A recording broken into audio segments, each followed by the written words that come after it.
There are 49 million people living in West Java, half of which depend on the Citarum River as an unfiltered water source to drink and for basic needs. Despite this, though, it's considered the most polluted river in the world. So, the Citarum River, being the largest in West Java, is heavily polluted due to human activity, and with 25 million people depending on it.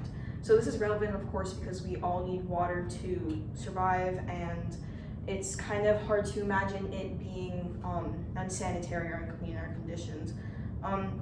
I myself have been very interested in this and have done a lot of research into the topic and the people affected by it.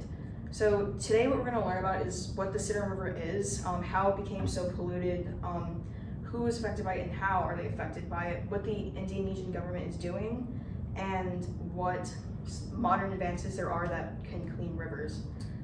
So what is the Citarum River, right? This is it.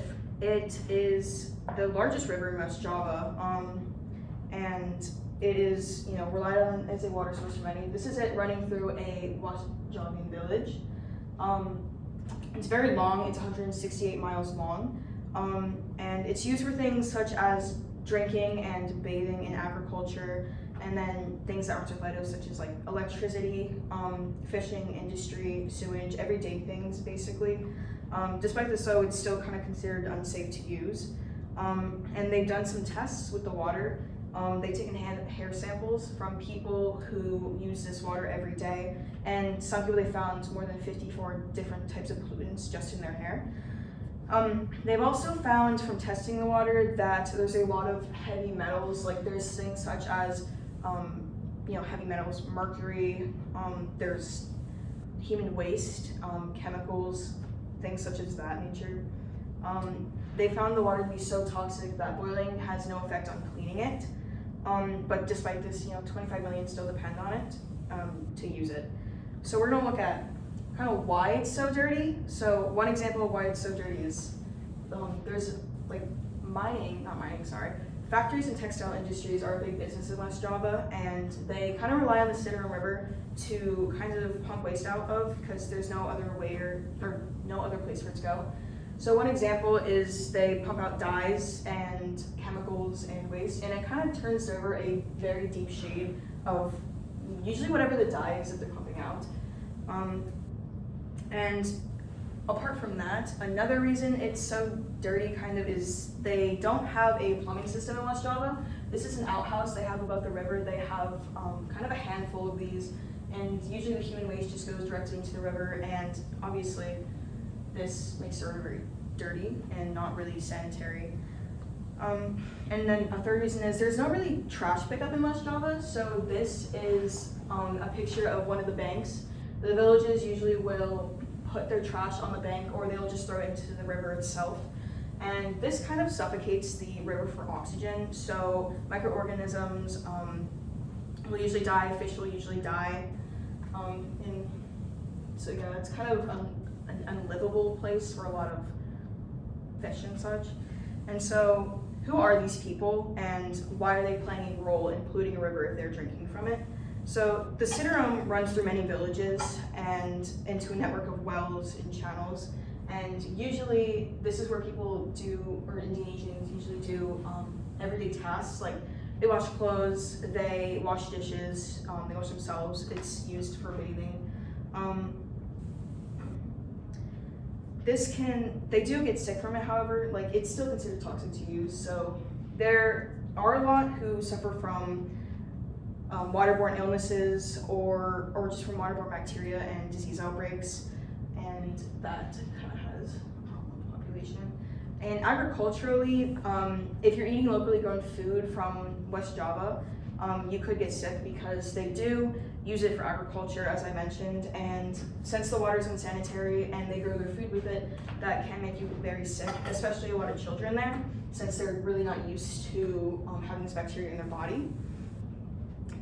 So what is the government doing, the Indonesian government doing to help solve this problem? So first of all, this is a photo of the 2018 Citarum Harm Foundation.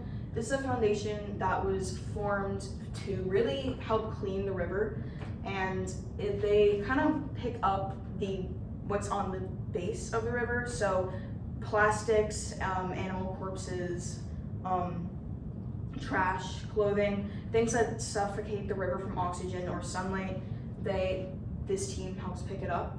And so this is formed by the government. Another thing they do, however, is it's still not considered safe to drink. This is before and after it's been cleaned. They have also shut down some factories. Since 2016, they have shut down a lot more factories than they usually would have. And yeah, so what are other ways that people clean a river usually? Because I don't think we've really talked about that. So this is an integrated based water management system, and this was created specifically for the Citarum River, and it kind of helps to irrigate, or with integration, and it helps to really clean the water so that the West Javian population can have a safe way to drink. This has not been integrated yet though. I don't really know if they will. Another thing is biofilters and nanotechnology. This is a formula made that you put it in water, you stir it around, and then the particles and all the dirt and bacteria floats to the top, and the clean water is like left here at the bottom. So that could be a great way, but that is not used.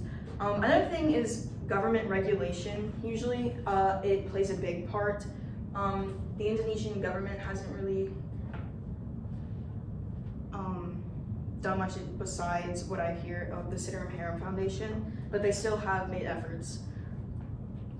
So that is about it. I wanted to thank you all for coming and listening, and really I hope we all took something away from this, because this is a really fascinating topic to me personally. So today I hope we learned that the Citarum River, being the largest in West Java, being heavily polluted from human activity, and with 25 million depending on it, I hope we learned how, what it is, how it got polluted, or so polluted, what and who is really affected by it, what the government is doing, and modern technology that is used to clean rivers. So with that, I hope we all remember the importance of clean water and keeping the environment a safe place. Thank you all for coming.